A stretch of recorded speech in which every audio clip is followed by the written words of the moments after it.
We're at Stevens Institute of Technology head men's volleyball coach Patrick Dorywalski and student athletes Jack Bittker and David Lehman. Following Stevens' dramatic 5-set victory over Wells College in the NCAA quarterfinals, coach, an opening statement. Great match. Obviously, a lot of battles back and forth. They actually did a very good job on executing defense. As far as Wells goes, I think we're a little more powerful in the offense side for them. So I think that won out as far as that goes. Coach, we heard Southern Virginia talk last night about how they felt Wells stayed in their system. Anytime Southern Virginia made any kind of attack or broken play or whatever, they found that Wells was still kind of staying true to what they do best. Did you find the same case tonight? Not completely, no, because we were able to execute the game plan and go after the people we wanted to go after. And yeah, they kind of kept it in play, but so did we. And I think we won more of those long rallies than they did. David, Wells comes out and wins the first set and sort of had control in that second set as well. Was there any point in time where you guys felt on the sidelines, hey, wait a minute, what's going on? Let's kind of regroup, get some composure, or did you kind of have a feeling that second set was going to end up eventually going your way anyway? We knew after the first set we could play better, and the second set, that's exactly what we did. Our block started to turn on, and we started getting the stuffs and the soft touches, and after that, our defense and transition game helped us win that second set. Jack, you had the hot hand early. It was David's hand late. Was that being able to kind of be, for lack of a better term, a two-way player, being able to get the balls in the back row and being able to attack in the front, is that kind of something you pride yourself on, or was that just kind of the way things played out today?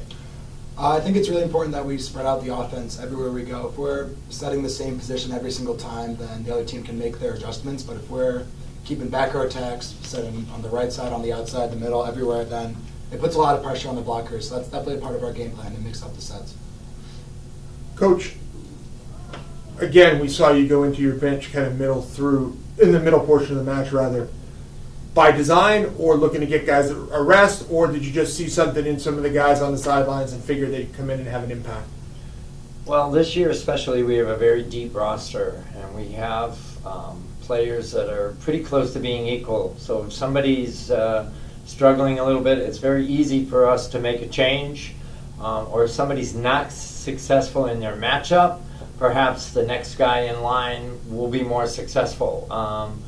We certainly did that very well in the last two sets when we flipped our middles, because John was not having a lot of success against their one middle, whereas Cooper came in and we flipped them, and Cooper did a much better job of shutting him down. So we're pretty fortunate to have a deep roster, and if somebody's just not getting it done, we have people ready to step in.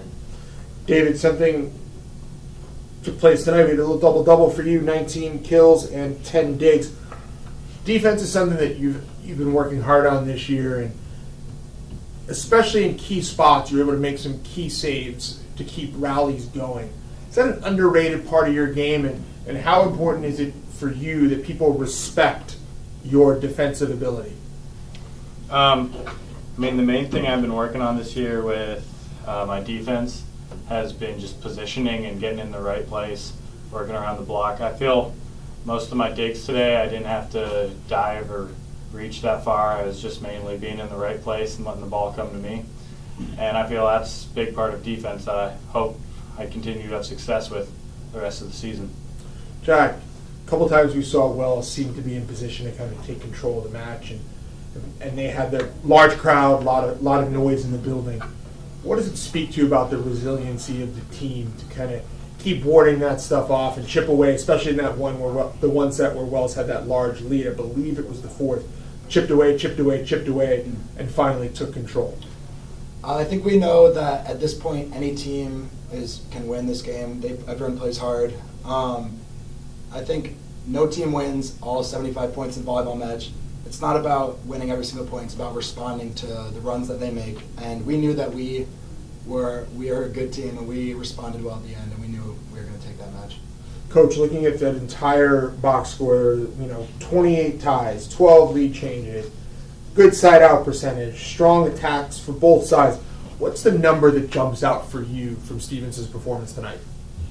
Well, to the end of the match was definitely our side-out percentage, because even if they were getting some good points, we were siding out and taking back control. We jumped out pretty quick in that fifth set. So that's one number that stands out. Another number that stands out when you look at it definitely is Grant Burton's 57 set assists.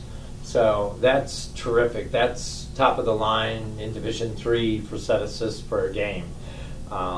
Another number that towards the end of the game we really came on in the block. So if you look at the blocks, 11.5 to 8, that's what made the difference to the end of the match, because we just started shutting them down. Coach, the Final Four is set next weekend. Stevens take on UC Santa Cruz. How great is it to not have to turn around and get on a plane to the Midwest, down the road at Kane, chance for the team to kind of play local and get some fan support in the building? Well, the fan support will be excellent because the students will be back. It's not a holiday weekend. So that'll be great to have fan support. But we really don't mind. I don't mind getting on the road and getting away, because sometimes you're better off knowing where they are and what they're doing. But so it's a coin flip at this point. But we're kind of excited. I think Kane has one of the top Division III facilities in the country, hands down. It even rivals some Division II and I gyms. So beautiful site. It'll be a great host. I'm sure they do a great job. Well, gentlemen, enjoy what's left of the weekend. Congratulations on advancing to the NCAA Final Four. Thank you.